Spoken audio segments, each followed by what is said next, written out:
بسم اللہ الرحمن الرحیم۔ السلام علیکم دوستو، دنیا بھر کی خبروں میں آج آپ سنیں گے، لیکن اس سے پہلے اگر ہو سکے تو لائک اور سبسکرائب کا بٹن ضرور دبا لیں، شکریہ۔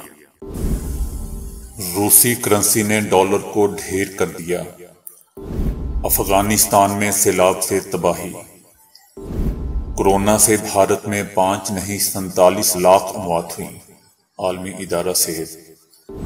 یوکرین نے امریکی معلومات کی بنیاد پر کئی روسی جرنیلوں کو ہلاک کیا، نیو یارک ٹائمز۔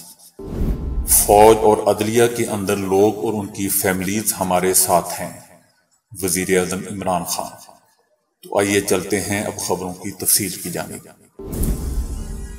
امریکی اور یورپی پابندیوں کے باوجود روسی کرنسی 2 سال کی بلند ترین سطح پر پہنچ گئی۔ یورو اور ڈالر کے مقابلے میں روسی کرنسی کی قدر میں حیران کن اضافہ ہوا، جس کے بعد روبل 2 سال کی بلند ترین سطح پر پہنچ گیا۔ نہ صرف روبل کی قدر میں اضافہ ہوا بلکہ روسی اسٹاک انڈیکس میں بھی بہتری پیدا ہوئی، اور یہ سب ایک ایسے وقت میں ہوا ہے جب یورپی یونین نے روس کے خلاف نئی ممکنہ پابندیوں کا اعلان کیا ہے۔ ڈالر کے مقابلے میں روسی کرنسی روبل کی قدر میں 6.6% اضافہ سن 2020 کے بعد پہلی مرتبہ دیکھا گیا ہے، اور ایسا اس وجہ سے ہے کہ روسی صدر پوٹن نے مخصوص غیر ملکی کمپنیوں کو اس بات کا پابند بنا دیا ہے کہ وہ روسی گیس اور تیل کی ادائیگی صرف روبل میں کریں گے، جس کی وجہ سے غیر ملکی کمپنیاں ادائیگی کے لیے اوپن مارکیٹ سے روبل خرید رہی ہیں۔ ڈالر اور یورو کے مقابلے میں عالمی مارکیٹ میں روبل کی تعداد کم ہے۔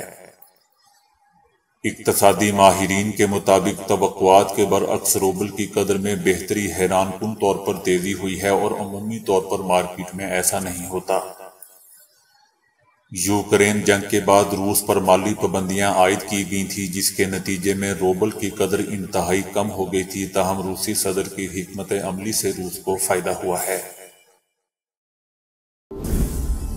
افغانستان میں طوفانی بارشوں کے باعث پیدا ہونے والی سیلابی صورتحال کی وجہ سے 20 افراد مارے گئے ہیں اور متعدد زخمی ہوئے ہیں۔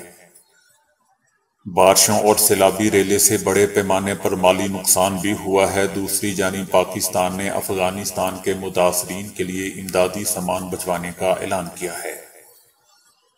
سیلاب کے باعث درجنوں مکانات تباہ ہو گئے ہیں اور 100 سے زائد مویشی بھی ہلاک ہوئے ہیں۔ افغانستان کے جو صوبے شدید بارشوں سے متاثر ہوئے ہیں ان میں قندھار، ہلمند، ہرات، بدخشاں، تاخار، پروان، قندوز، میدان وردک، بغلان، فاریاب اور جوزان شامل ہیں۔ بروقت اقدامات نہ ہوئے تو جانی نقصان بڑھنے کا خطرہ ہے، جس کے لیے فوری ہنگامی اقدامات درکار ہیں۔ عالمی ادارہ صحت WHO کی ایک نئی رپورٹ کے مطابق بھارت میں عالمی وبا کورونا سے 47 لاکھ سے زائد اموات ہو چکی ہیں، جو سرکاری ریکارڈ سے تقریباً 10 گنا زیادہ ہیں۔ بھارت میں اب تک کورونا کی وجہ سے باضابطہ طور پر 5 لاکھ سے زیادہ اموات ریکارڈ کی گئی ہیں۔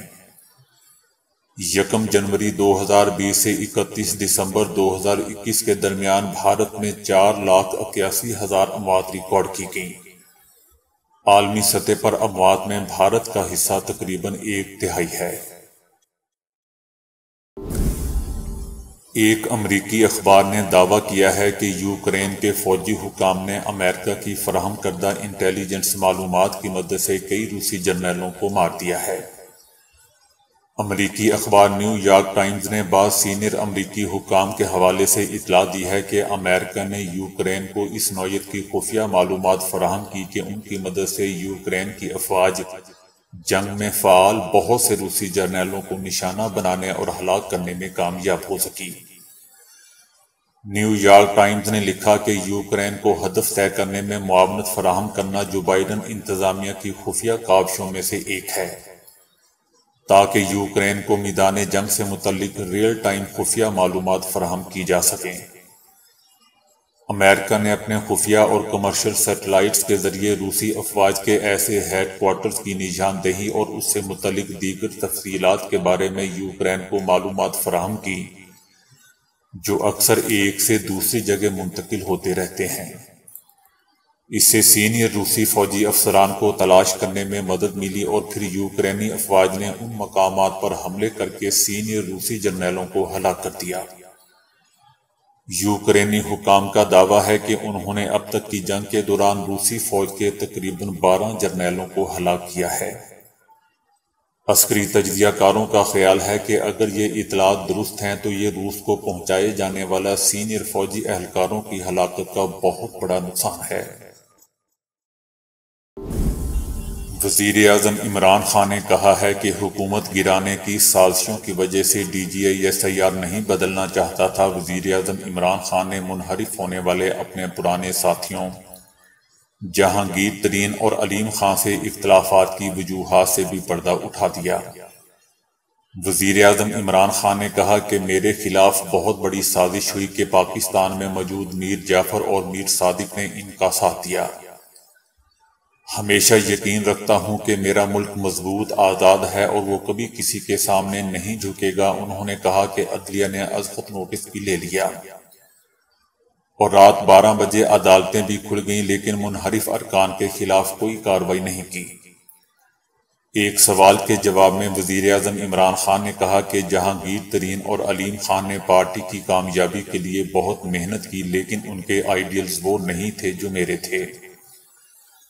ان کا اقتدار میں آنے کا کچھ اور ہی مقصد تھا، اسی لیے وہ آج چوروں کے ساتھ کھڑے ہیں۔ ان کا مقصد اقتدار میں آ کر فائدہ اٹھانا تھا۔ وزیر اعظم عمران خان نے زور دیا کہ اب جس کو ٹکٹ دوں گا اس سے حلف لوں گا کہ اگر کاروبار کرنا ہے تو اقتدار میں نہ آئیں، یہ نہ سمجھنا کہ میں آپ کے کاروبار کو غیر قانونی فائدہ پہنچاؤں گا۔ وزیر اعظم عمران خان نے بتایا کہ چینی مہنگی ہوئی تو شوگر مافیا کے خلاف کارروائی پر جہانگیر ترین سے اختلافات ہوئے۔ علیم خان نے راوی میں 300 ایکڑ زمین لے لی جسے وہ قانونی کروانا چاہتے تھے۔ ان کے خلاف نیب میں بھی کیسز تھے۔ وہ مجھ سے چاہتے تھے کہ جو کام نواز شریف اور زرداری کرتے تھے میں بھی وہی کروں، یعنی غلط کام کو جائز کرنا۔ اس پر مجھ سے ان کے اختلافات ہوئے۔ وزیر اعظم عمران خان نے کہا کہ FIA نے شہباز شریف کے نوکروں کے نام پر 16 ارب روپے پکڑے، لیکن ہم اپنے 3.5 سال کی حکومت میں اسے سزا نہ دلوا سکے۔ کبھی اس کی کمر میں درد ہوتا تو کبھی بینچ ٹوٹ جاتا، ہمارا نظام انصاف اسے پکڑتا ہی نہیں تھا۔ اداروں میں مجرم کو پکڑنے کی صلاحیت اور خواہش ہی نہیں ہے۔ اداروں میں کرپٹ نظام سے فائدہ اٹھانے والے لوگ بیٹھے ہیں۔ ہمیں کوشش کرنی ہے کہ اداروں پر عوام کا دباؤ آئے کہ ان مجرموں کو پکڑیں۔ اب انہیں NRO 2 مل گیا۔ وزیر اعظم عمران خان نے بتایا کہ جب تک مجھے صحیح معنوں میں بھاری اکثریت نہیں ملے گی میں اقتدار میں آنا ہی نہیں چاہتا۔ ہماری حکومت میں ہاتھ بندھے تھے، ہم سینٹ میں قانون سازی ہی نہیں کر پاتے تھے۔ وزیر اعظم عمران خان نے کہا کہ ہمیں بہت کمزور حکومت ملی تھی، اپوزیشن بلیک میل کرتی تھی۔ اگلی بار ایسی حکومت ملنے سے بہتر ہے کہ ہم اپوزیشن میں بیٹھیں۔ جنرل فیض حمید سے متعلق سوال کے جواب میں وزیر اعظم نے کہا کہ میری فوج سے کبھی کوئی تنازعہ نہیں ہوا کیونکہ میں نے کبھی کوئی مداخلت نہیں کی، نہ میں نے سوچا اپنا آرمی چیف لاؤں۔ مجھے جولائی ہی میں پتہ چل گیا تھا کہ نون لیگ نے حکومت گرانے کا پلان بنایا ہوا ہے، اسی لیے میں نہیں چاہتا تھا کہ ہمارا DGI-SIR تبدیل ہو۔ جب تک سردیاں نہ نکل جائیں مشکل وقت میں اپنے انٹیلیجنس چیف کو نہیں بدلتے کیونکہ وہ حکومت کی آنکھ اور کان ہوتا ہے۔ وزیر اعظم عمران خان نے کہا کہ دنیا کے کسی بھی اچھے سے اچھے نظام پر شریف اور زرداری کو بٹھا دیں تو وہ کرپٹ ہو جائیں گے۔ نواز شریف کو انگلینڈ کا وزیر اعظم بنا دے، 10 سال میں انگلینڈ مقروض ہو جائے گا اور پاکستان سے قرضے مانگے گا۔ ڈاکو اوپر آ کر بیٹھ گئے اور ادارے کہتے ہیں کہ ہم نیوٹرل ہیں۔ وزیر اعظم عمران خان کا کہنا تھا کہ اللہ نے کسی کو نیوٹرل کی اجازت نہیں دی، آپ حق کے ساتھ ہیں یا باطل کے ساتھ۔ نیوٹرل ہونے کا مطلب ہے کہ آپ باطل کے ساتھ ہیں۔ ڈاکو اوپر آ کر بیٹھ گئے اور یہ کہتے ہیں کہ ہم نیوٹرل ہیں۔ اداروں کے اندر لوگ اور ان کی فیملیز ہمارے ساتھ ہیں، اداروں کے اندر لوگ ہمارے ساتھ کھڑے ہو گئے ہیں۔ اداروں کے اندر لوگ اور ان کی فیملیز ہمارے ساتھ ہیں، اداروں کے اندر لوگ ہمارے ساتھ کھڑے ہو چکے ہیں۔ عوام کے سمندر کو ادارے نہیں روک سکتے۔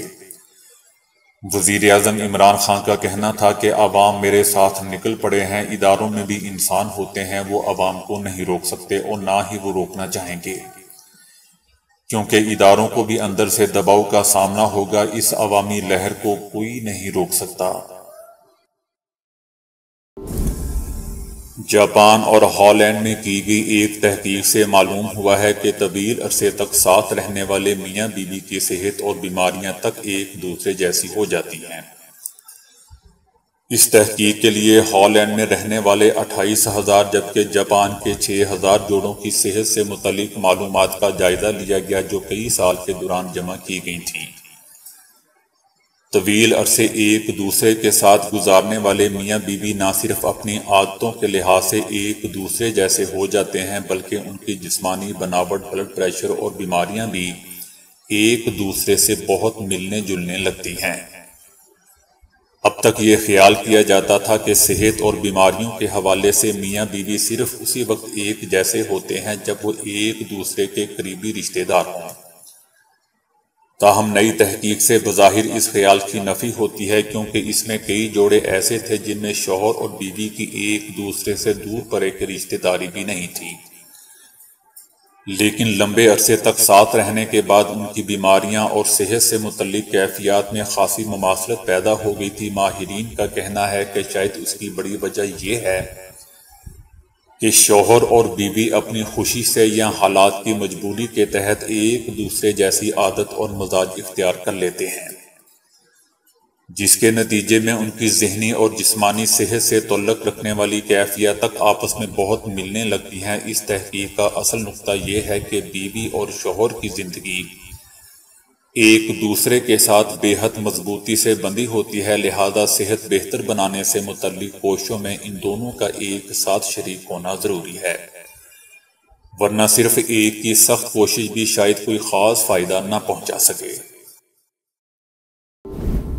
کینیڈا اگلے 3 سالوں میں 12 لاکھ سے زائد غیر ملکیوں کو ملک میں آباد کرنے کی منصوبہ بندی کر رہا ہے۔ یہ فیصلہ ملک میں افرادی قوت کی کمی کو دور کرنے اور معیشت کو فروغ دینے کے لیے کیا گیا ہے۔ حکومت 2021 میں نئی مستقل سکونت کے لیے 4,01,000، 2022 میں 4,11,000 اور 2023 میں 4,21,000 درخواستیں منظور کرے گی۔ دوستو، اگر حکومت اپنے اس ٹارگٹ کو پورا کرنے میں کامیاب ہو جاتی ہے تو غیر ملکیوں کو کینیڈا میں آباد کرنے کا 1911 کے بعد یہ بلند ترین ریکارڈ ہوگا۔ دنیا بھر میں کچھ لوگ ابھی تک یہ سوچتے ہیں کہ ویکسین لگوانے سے مر جائیں گے، مگر حقیقت یہ ہے کہ ویکسین نہ لگوائی تو آپ کی جان کو خطرہ ہے۔ اس بات کا منہ بولتا ثبوت یہ ہے کہ آسٹریلیا میں دلہا اپنی نئی نویلی دلہن سے ہی کورونا کا شکار ہو گیا۔ آسٹریلوی شہر سڈنی کا 27 سالہ رہائشی جس کا نام عود العسکر ہے اور وہ پیشے کے اعتبار سے ایک ٹرک ڈرائیور تھا، جو کہ سوشل میڈیا پر ویکسین کے خطرات سے متعلق افواہیں سننے کے سبب ویکسین نہیں لگوانا چاہتا تھا۔ اس نے ویکسین لگوائی ہی نہیں اور کچھ ہی دنوں بعد اس کی یاسمین نامی ایک لڑکی سے شادی ہوئی جو ایک کیئر ہوم میں ملازمت کرتی تھی، اور اسی کیئر ہوم سے وہ کورونا کا شکار ہوئی، جبکہ گھر آ کے اپنے شوہر کو بھی کورونا میں مبتلا کر دیا۔ چند ہی دنوں بعد جب اس کے خاوند کی طبیعت خراب ہوئی تو اسے ہاسپٹل منتقل کیا گیا، مگر وہ صحت یاب نہیں ہو سکا اور کورونا کا شکار ہو کر انتقال کر گیا۔ وہ شخص کورونا کی چوتھی قسم ڈیلٹا ویرینٹ کا شکار ہوا تھا، اور کورونا کی یہ قسم اسے اس کی بیوی سے منتقل ہوئی تھی۔ تو دوستو، ابھی کے لیے اتنا ہی۔ ویڈیو کو لائک اور شیئر کرنے کا بہت بہت شکریہ۔